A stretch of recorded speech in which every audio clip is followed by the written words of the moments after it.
بسم اللہ الرحمن الرحیم الحمدللہ۔ آج ہماری تلاوت کا آغاز سورہ فاتحہ، سورہ بقرہ۔ سورہ فاتحہ مختصر سی قرآن مجید کی صورت ہے جو قرآن کی سب سے ابتدائی صورت کہلاتی ہے۔ سورہ فاتحہ مختصر سی ہے لیکن سارے قرآن کا مضامین اس میں سموئے ہوئے ہیں۔ اسے قرآن کی اساس بھی کہتے ہیں، اسے ام القرآن بھی کہتے ہیں۔ اختصار کے ساتھ سارے قرآن کی تفسیر اس صورت میں موجود ہے۔ اللہ کی وحدانیت، رسول اللہ کی رسالت، قیامت کا تذکرہ، کامیاب لوگوں کا تذکرہ، نہ ماننے والوں کی زندگی کا تذکرہ۔ یہی 5 چیزیں قرآن میں مختلف جگہ پر موجود ہیں اور سورہ فاتحہ میں یہ ساری چیزیں موجود ہیں۔ اس سورت کا ایک نام سورۃ الدعا بھی ہے، اور یہ دعا کا طریقہ اللہ تعالیٰ نے خود بتایا ہے کہ جب تم مجھ سے مانگو تو پہلے میری حمد و ثنا بیان کرو اور اپنا احتیاج اور اپنی محتاجی کا اظہار کرو، اور پھر اپنا مقصد سامنے رکھو۔ اور تمہاری زندگی کا سب سے بڑی دولت اور سب سے بڑی مطلوب اور مقصد جو چیز ہے وہ صراط مستقیم کا مل جانا ہے۔ صراط مستقیم کا مل جانا ہے۔ جس خوش نصیب کے حصے میں یہ آ گیا تو وہ غریبوں کے اندر بھی کامیاب ہے، اور جس شخص کی زندگی میں یہ نہ ہوا وہ دولت کے ڈھیر رکھ کر بھی ناکام آتی۔ صراط مستقیم مانگو کرو، اور پھر توجہ دلائی اور رہنمائی فرمائی کہ صراط مستقیم کے لیے 2 چیزوں کی ضرورت، ایک کتاب اللہ، دوسرا رجال اللہ۔ اللہ کی کتاب بھی ضروری ہے ہدایت کے لیے، اور اللہ والے بھی ضروری ہے۔ اگر کتاب اللہ ہے لیکن کتاب سکھانے اور پڑھانے والا اللہ والا نہیں تو قرآن سے بھی گمراہ کر سکتا ہے۔ اور قرآن مجید کی زندگی، قرآن مجید کو نظر انداز کیا، محض شخصیت کو لے لیا، تب بھی گمراہی کا راستہ کھل جائے گا۔ آج امت مسلمہ جس فرقہ پرستی اور جس مصیبت میں آج گرفتار ہے وہ قرآن کی اس ہدایت سے منہ موڑنے کا نتیجہ ہے۔ یا شخصیت کو لے لیا، قرآن کو نظر انداز کر دیا، یا کتاب کو لے لیا، شخصیت سے معروم ہو گئے۔ تو ہدایت کے لیے ضروری ہے کتاب اللہ بھی اور رجال اللہ بھی، اللہ والے بھی ہوں جو اس قرآن کے ذریعے اللہ سے جوڑ دیں، اور جو اس قرآن کے ذریعے اللہ والا بنا دیں، اور جو اس قرآن کے ذریعے قرآن کا پیغام دے۔ اگر کوئی بے دین آدمی کے ہاتھ میں یہ قرآن ہوگا تو وہ تو اپنے آپ کو اس انداز سے قرآن کی تفسیر کرے گا جس میں وہ اچھا مسلمان نظر آئے، خود نہیں بدلے گا، قرآن بدل دے گا۔ تو ہدایت کے لیے ضروری ہے کتاب اللہ بھی ہو، رجال اللہ بھی ہو، اللہ والے بھی ہو، اور اللہ کی کتاب بھی ہو۔ یہی وہ راستہ ہے جس سے ہدایت ملتی ہے، اور جس خوش نصیب کو مل گئی کامیاب ہو۔ پھر سورہ بقرہ کا تذکرہ ہے۔ بقرہ ایک گائے کا بقرہ ایک گائے ہے، اور چونکہ اس صورت میں ایک واقعہ ذکر فرمایا کہ ایک شخص نے اپنی چچا کو قتل کر دیا مال سمیٹنے کے لیے۔ چچا مالدار تھا، بتیجی جہاں کہ اس کی دولت کیسے آ سکتی ہے، اسے قتل کر دو۔ اور قتل کرنے کے بعد رات کے اندھیرے میں اس کی لاش کسی اور کے دروازے پہ ڈال دی۔ قریب تھا کہ دونوں کے درمیان جنگ اور ہتھیار اٹھ جائیں۔ اللہ نے موسیٰ علیہ السلام سے فرمایا کہ ایک گائے ذبح کرو، اور اس ذبح کی ہوئی گائے کا ٹکڑا اس مردے کو مارو، یہ مردہ زندہ ہو جائے گا۔ گائے بھی مردہ کر کے، زندہ کر کے نہیں، مردہ کر دو، اس کو ذبح کر دو، اور اس مردے کے اس گوشت سے اس مردے کو اللہ تعالیٰ زندہ کر دے گا۔ ایسے ہی کیا، زندہ ہو گیا، اور زندہ ہوتی اس نے اپنے قاتل کی نشاندہی کر دی، یہ میرا قاتل ہے۔ تو ایک طرف تو یہ اللہ کا معجزہ ہے، دوسرا اسی بنی اسرائیل میں کچھ لوگ ایسی بھی تھے جو مرنے کے بعد زندہ ہونے کا انکار کر رہے، تو اللہ تعالیٰ نے ایک معجزہ دکھایا کہ جو اللہ مردہ گائے سے مردے کو زندہ کر سکتا ہے، اس ذات کے لیے زندہ کرنا کیا مشکل، اس ذات کے لیے کسی کو زندہ کرنا کیا مشکل۔ تو اسی طرح اور پھر وہاں چونکہ وہ بنی اسرائیل والے مصریوں کے ساتھ رہا کرتے تھے اور ان کے دلوں میں گائے کی بڑی عقیدت اور محبت آ چکی تھی، گائے کو ذبح کرنا ان کے لیے ایک توہین تھی، تو اللہ رب العزت نے فرمایا کہ یہ محبت اور عقیدت کا درجہ صرف اللہ کے لائق ہے۔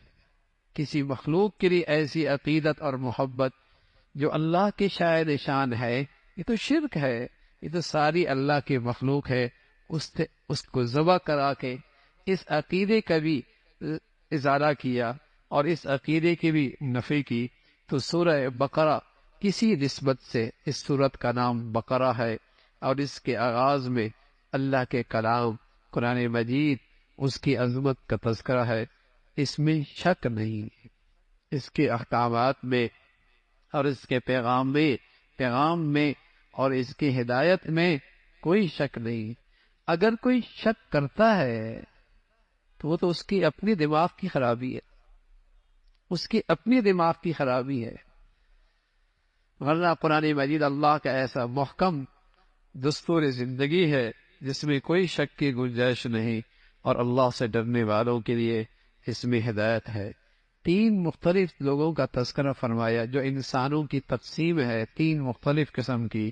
ایک وہ جو ایمان والے ہیں، اور ایمان والوں کی نمایاں خوبیوں کا تذکرہ فرمایا۔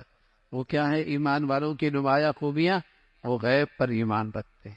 اب غیب میں قبر بھی ہے، جنت بھی ہے، جہنم بھی ہے، مولا اللہ کریم بھی ہے، فرشتے بھی ہیں، یہ ساری غیب کی چیزیں، ان سب پر ایمان لے کے آتا ہے۔ دوسری ایمان والے کی نمایاں خوبی نماز کا اہتمام کرتے ہیں، تیسری زکوٰۃ دیتے ہیں، چوتھی ساری آسمانی کتابوں پہ، چاہے وہ تورات ہے، چاہے وہ انجیل ہے، چاہے وہ زبور ہے، جب وہ اپنے اپنے وقت کے نبی پر نازل ہوئی، وہ سچی کتاب تھی، اس وقت وہ سچی کتاب تھی۔ بعد میں ان کے کرندوں نے اور بعد میں جسے کہیں کہ ان کے ناخلف لوگوں نے اس کے اندر تبدیلی اور تحریف کر دی، تو ایمان والا ان پر ایمان لاتا اور آخرت کی زندگی پر ایمان رکھتا۔ یہ ایمان والوں کی نمایاں خوبیاں ہیں۔ دوسرا گروہ ہے وہ کفار کا ہے، جو کھلا کافر ہے، اور یہاں اللہ نے اپنے نبی صلی اللہ علیہ وسلم کو نصیحت فرمائی کہ آپ نصیحت کرتے رہیں اور دعوت دیتے رہیں، یہ ایمان نہیں لائے۔ اللہ حفاظت فرمائے۔ گناہوں کی ایک دنیاوی سزا یہ ہوتی ہے کہ آدمی نیکی کی توفیق سے محروم ہو جاتا، اس سے نیکی کی توفیق سلب ہو جاتی۔ دیکھتے نہیں آپ لوگ نماز پڑھتے پڑھتے چھوڑ دیتے، دیکھتے نہیں آدمی لوگ نیکی کرتے کرتے نیکیوں سے دور ہو جاتے ہیں، دیکھتے نہیں اللہ کا فرما بردار تھا اور اللہ کی نافرمانی کی طرف بڑھتا ہی چلا جا رہا۔ کیوں؟ کوئی ایسی گناہ کی نحوست ہوتی ہے جو اسے نیکی سے دور کر دیتی، جو اسے نیکی سے دور پھینک دیتی، زبان سے کی، دل سے کی، کان سے کی۔ اس گناہ کی ایک نحوست اس دنیا میں یہ ہے کہ نیکی کی توفیق سے آدمی سلب ہو جاتا ہے، ان سے طلب ہو جاتی ہے۔ یہ کفار ایسے تھے کہ ان کے دل پہ اللہ نے ان کی بدی کی وجہ سے مہر لگا دی، لیکن ساتھ یہ بھی فرمایا کہ ناصح اور نصیحت کرنے والا، اگرچہ سامنے والا نصیحت قبول نہ کرے، نصیحت کرنے والے کو ہر حال میں نفع ہی نفع، کوئی نہیں مانتا تو نہ مانے، لیکن یہ اللہ کے لیے اگر نصیحت کرے گا اس کی کمائی پوری ہوگی، اس کا اجر و ثواب میں کوئی کمی نہیں ہوگی۔ ٹھیک ہے جسے نصیحت کر رہا ہے اس نے کوئی نہیں ماننا، لیکن ناصح کی کمائی میں کوئی فرق نہیں آئے گا، اس کے اجر و ثواب میں کوئی فرق نہیں آئے گا۔ اور تیسرا گروہ منافقین کا ہے، اور ان کی نمایاں خوبی، ان کی نمایاں عادات کا تذکرہ فرمایا کہ وہ دوغلا پن اختیار کرتے ہیں، وہ ظاہر کے کچھ اور ہوتے ہیں، باطن کے کچھ اور ہوتے ہیں، ان کے دو رخ ہوتے ہیں، کہیں بیٹھ کر کچھ بات کرتے ہیں اور کہیں جا کر کچھ بات کرتے ہیں۔ ان منافقین کی ایک نمایاں خوبی ہے، وہ بڑے جھوٹے ہوتے ہیں، وہ بڑے جھوٹے ہوتے ہیں، اور ان کی یہ نمایاں خوبی ہے کہ وہ دین کا اور اہل دین کا مذاق اڑاتے ہیں۔ اور ان منافقین کی ایک نشانی یہ بھی ہے کہ وہ اپنے آپ کو بہت ہی عقل مند سمجھتے ہیں، حالانکہ قرآن کہتا ہے بڑے ہی احمق ہوتے ہیں۔ اپنے خیال میں وہ اپنے آپ کو بہت ہی عقل مند سمجھتے ہیں، اور جو دین والے ہوتے ہیں، اور خاص طور پہ دین والے وہ جو غریب ہو اور دنیاوی لحاظ سے ان کی کوئی حیثیت نہ ہو، انہیں وہ بہت معمولی اور حقارت کی نظر سے دیکھتے ہیں۔ یہ منافقین کی نمایاں خوبی ہے، اس کا تذکرہ فرمایا کہ یہ دین کا یوں مذاق اڑاتے ہیں اور اہل دین کا یہ مذاق اڑاتے ہیں، اور یہ جھوٹے ہوتے ہیں، اور دوگلا پن ان کا مزاج ہوتا ہے، اور یہ دو رخ والے ہوتے ہیں، کہیں کچھ کہتے ہیں کہیں کچھ کہتے ہیں، اور یہ تکبر میں مبتلا ہوتے ہیں۔ اپنے بارے میں ان کا خیال ہے کہ ہم ہی سب سے بالا تر ہیں اور ہم ہی سب سے زیادہ عقل مند ہیں، اور خصوصاً جب غریب دیندار ہو تو ان کو بڑی حقارت کی نظر سے دیکھتے ہیں۔ اس کا تذکرہ فرمایا۔ پھر اللہ رب العزت کی توحید کا تذکرہ ہے، اور اللہ کی وحدانیت اور بڑائی کا تذکرہ ہے، اور بہت سادگی کے ساتھ اللہ کی توحید سمجھائی گئی۔ زمین و آسمان میں اللہ کے قدرت کی ایسی نشانیاں ہیں، ذرا سی بھی عقل ہو تو اللہ کی وحدانیت سمجھ میں آ جائے۔ اور پھر اللہ کے نبی پر آنے والا غیر معمولی معجزہ قرآن کا تذکرہ ہے، اور فرمایا یہ اللہ کی طرف سے بھیجا ہوا کلام ہے، اور ساری دنیا اکٹھی ہو جائے اس جیسا کلام کوئی نہیں بنا سکتا۔ اور پھر اس کا تذکرہ کہ اللہ نے آسمان سے حضرت آدم کو بھیجا اور اسے مسجود ملائکہ بنایا، اور آدم کو اور اس کی اولاد کی ذمہ داری یہ ڈالی کہ وہ زمین پر اللہ کی خلافت کا کام کرے، اللہ کا دین دنیا میں زندہ کرے۔ یہ اس آدم اور آدم کی اولاد کی ذمہ داری تھی، اور یہی اس کی مرتبہ اور شان کی وجہ تھی کہ مسجود ملائکہ بنایا، کہ فرشتوں نے انہیں سجدہ کیا، اور وہ سجدہ تعظیمی تھا۔ لیکن اللہ کے نبی کی شریعت میں سجدہ تعظیمی بھی ممنوع ہے۔ سجدہ عبادت کا ہمیشہ سے حرام ہے، عبادت کا سجدہ صرف اللہ کے لیے۔ تعظیمی سجدہ جو ہماری شریعت میں السلام علیکم ہے، پہلی شریعتوں میں اس کے بدلے میں تعظیمی سجدہ کیا جاتا تھا۔ فرمایا اس امت میں وہ تعظیمی سجدہ بھی حرام ہے، عبادت کا سجدہ بھی حرام اور تعظیم کا سجدہ بھی اس امت میں حرام ہے۔ وہ تو ملائکہ نے حضرت آدم علیہ السلام کو وہ سجدہ تعظیمی بجا لایا، اور شیطان نے اللہ کے حکم کا انکار کیا، وہ راندہ درگاہ، اس نے سجدہ نہیں کیا۔ سوچنے کی بات ہے، سوچنے کی بات ہے، شیطان نے سجدہ نہیں کیا تو کافر کہلایا، ہمیشہ کا جہنمی کہلایا۔ اور آج کتنے مسلمان دن میں بھر میں کتنے سجدے نہیں کرتے، نہ فجر پڑھتے ہیں، نہ ظہر پڑھتے ہیں، نہ عصر پڑھتے ہیں، مغرب پڑھتے ہیں، نہ عشاء پڑھتے ہیں۔ اس نے ایک سجدے کا انکار، راندہ درگاہ جہنمی۔ اور آج کتنے مسلمان ہیں۔ تو میرے عزیزو، ایک عملاً اللہ کے حکم کا انکار کرنا لیکن اندر سے شرمندہ ہونا، یہ کافر نہیں ہوتا۔ اندر سے شرمندہ ہے، غلط ہوا، یہ تو مانتا ہے کہ سجدہ کرنا چاہیے تھا لیکن میں نے نہیں کیا۔ شیطان میں اور آج کے مسلمان میں یہی فرق ہے۔ شیطان وہ ہوتا ہے جو غلط کرتا ہے لیکن اس غلط کو صحیح سمجھتا ہے۔ ایک تو آدمی سود نہیں لیتا، ایک آدمی سود لیتا ہے لیکن شرمندہ ہے کہ نہیں لینا چاہیے تھا، اور دوسرا کیا کہتا ہے سود لینا ہی ٹھیک ہے۔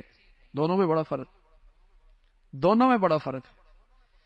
ایک ہے عملاً کسی حکم کو نہ ماننا، نماز چھوڑ دی، فجر چھوڑ گئی، ظہر چھوڑ گئی، لیکن شرمندہ ہے کہ چھوڑنا نہیں چاہیے تھا۔ اور ایک یہ ہے کہ چھوڑنا ہی صحیح تھا، یہ شیطانیت ہے۔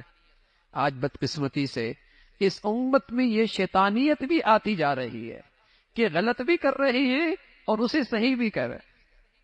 اللہ کے کتنے احکامات ہیں جو مسلمان عمل میں نہیں، مسلمان کی زندگی میں، لیکن صرف عمل میں نہیں بلکہ یہ کہہ رہا ہے یہی صحیح راستہ ہے، یہی روشن خیالی کا تقاضا ہے، یہی زمانے کا تقاضا ہے، یہی وقت کا تقاضا ہے۔ یعنی اللہ کا حکم نہیں عمل کر رہا لیکن ساتھ ساتھ سمجھ رہا میں ٹھیک کر رہا ہوں. تو رسول اللہ صلی اللہ علیہ وسلم فرمایا کرتے تھے ایک وقت آئے گا لوگ برائی کو اچھائی سمجھیں گے، برائی کو اچھائی سمجھیں گے. یہ شیطانیت ہے، یہ شیطانیت ہے کہ برائی کو اچھائی کا درجہ دے دینا اور اسے ثقافت سمجھ لینا، اسے ثقافت سمجھ لینا. بے حیائی اور فحاشی ہے لیکن اسے ثقافت کا نام دے دینا، اسے ترقی کا نام دے دینا، اسے روشن خیالی کا نام دے دینا، یہ شیطانیت ہے. اور ایک یہ ہے کہ ایک آدمی سے غلطی ہوئی، گناہ ہوا، شرمندہ ہے، اس سے آدمی کافر نہیں. تو شیطانیت یہ ہے کہ شیطان نے سجدہ نہیں کیا لیکن وہ کہنا میں نے ٹھیک کیا ہے، میرے پاس لوجک ہے، میرے پاس اس کی لوجک ہے اور میرے پاس اس کی دلیل ہے. اس لیے کہ آدم مٹی سے بنا ہے، میں آگ سے بنا ہوں، اوپر والا نیچے والے کو کیسے سجدہ کر. وہ یہ بھول ہی گیا کہ تیرا خالق کون ہے اور تیرا مالک کون ہے اور تجھے عقل کس نے دی ہے اور تجھے سمجھ کس نے دی ہے. اس ذات کا فیصلہ ہے کہ تو نے اسے سجدہ کر. تو وہ راندہ درگاہ ہوا. پھر بنی اسرائیل کا تذکرہ فرمایا جو امت محمدیہ سے پہلے ایک عظیم و شان امت تھی جس پر اللہ نے ان گنت احسانات فرمائے، بے شمار. اللہ رب العزت نے ان پر اپنا خاص کرم فرمایا کہ ان کا دشمن فرعون ان کے سامنے ہلاک ہوا اور ان کے لاؤ لشکر کے ساتھ وہ پوری کی پوری قوم برباد ہوئی.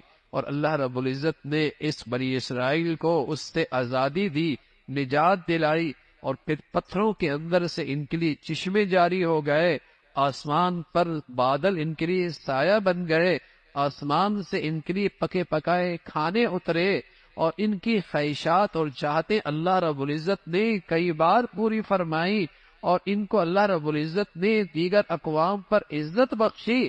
لیکن نتیجہ کیا نکلا؟ بڑی احسان فراموش، بڑی ناشکری تھی، بڑی ہی احسان فراموش. تو احسان فراموشی یہ آدمی کو اللہ کی نظروں سے گرا دیتی. ناشکری اس سے ساری عزت اور ساری نعمتیں چھن جایا کرتی، رسوائی، ذلت مقدر ہو جاتی ہیں. جب قومیں ناشکری کا ارتکاب کرتی ہے تو عزت سے انہیں اتار کر ذلت اور پستی میں ڈال دیا جاتا. تو یہ بنی اسرائیل کا حال ہوا اور یہ اس کا حشر ہوا. اس کا تذکرہ فرمایا بظاہر بعض چیزوں کو یہ مانتے تھے جو آسمان سے احکامات آئے تھے لیکن بعضوں کا انکار کرتے تھے. اللہ رب العزت نے ان کی مذمت فرمائی بعضوں پر ایمان لاتے ہو اور بعضوں کا انکار کرتے ہو. آج مسلمان بھی عبادت کا دین تو کچھ کر لے گا لیکن معاملات کا دین اس کے لیے بڑا مشکل.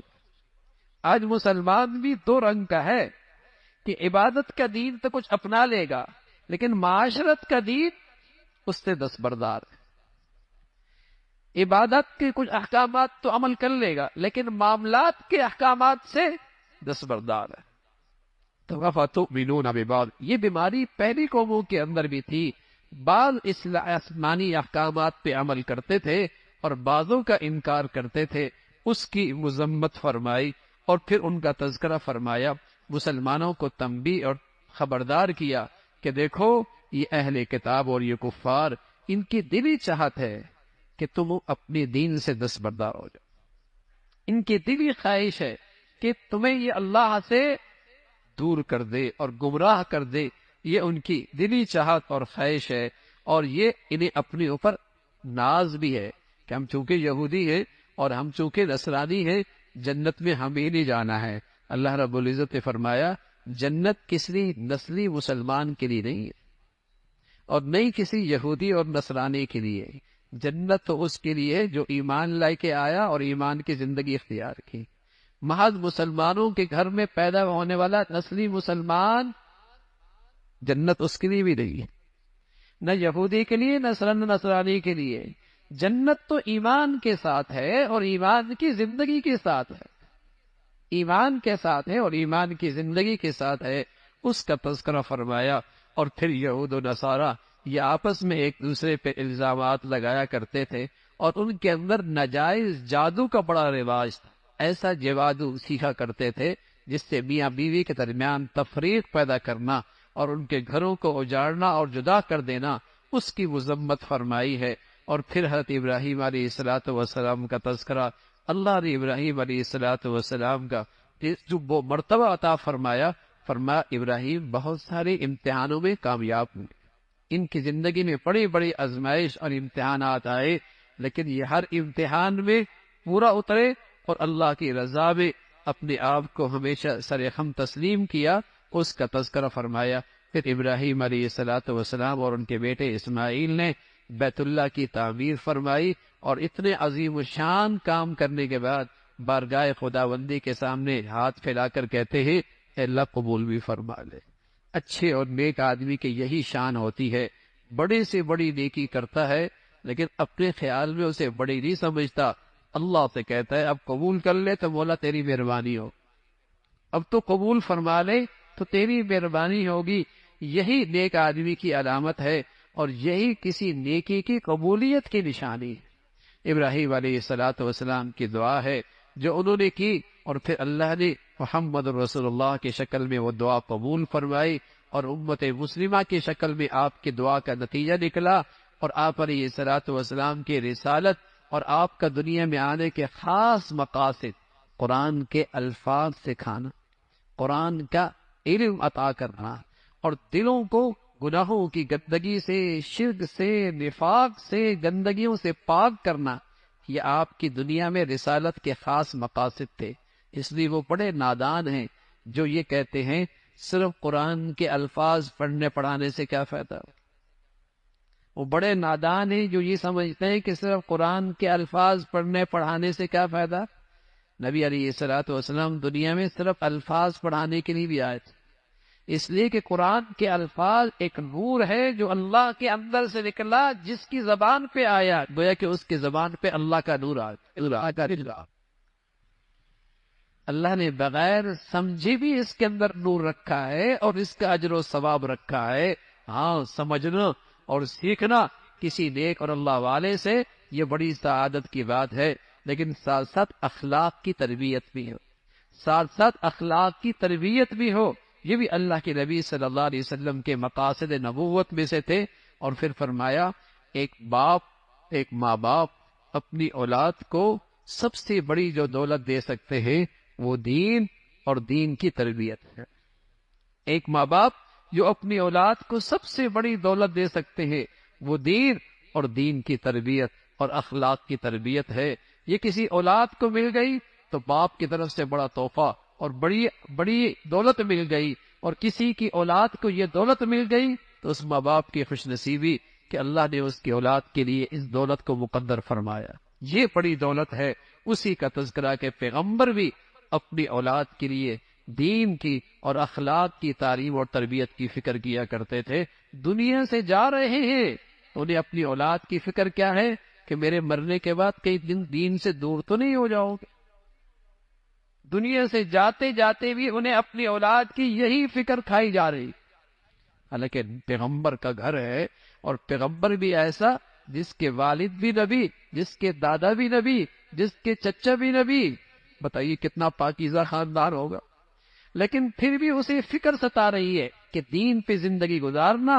اور اب تو میرے بچے اور بچیاں ایسے ماحولوں میں جاتے ہیں جہاں ان بیچاروں کو کلمہ بھی کوئی نہیں آتا، جہاں ان کو قرآن کے الفاظ بھی کوئی نہیں آتے، جہاں انہیں اللہ اور اللہ کے رسول کا کہیں نام بھی نہیں سنائی دیا تھا، بلکہ انہیں دین اسلام سے بیزار کیا جاتا ہے۔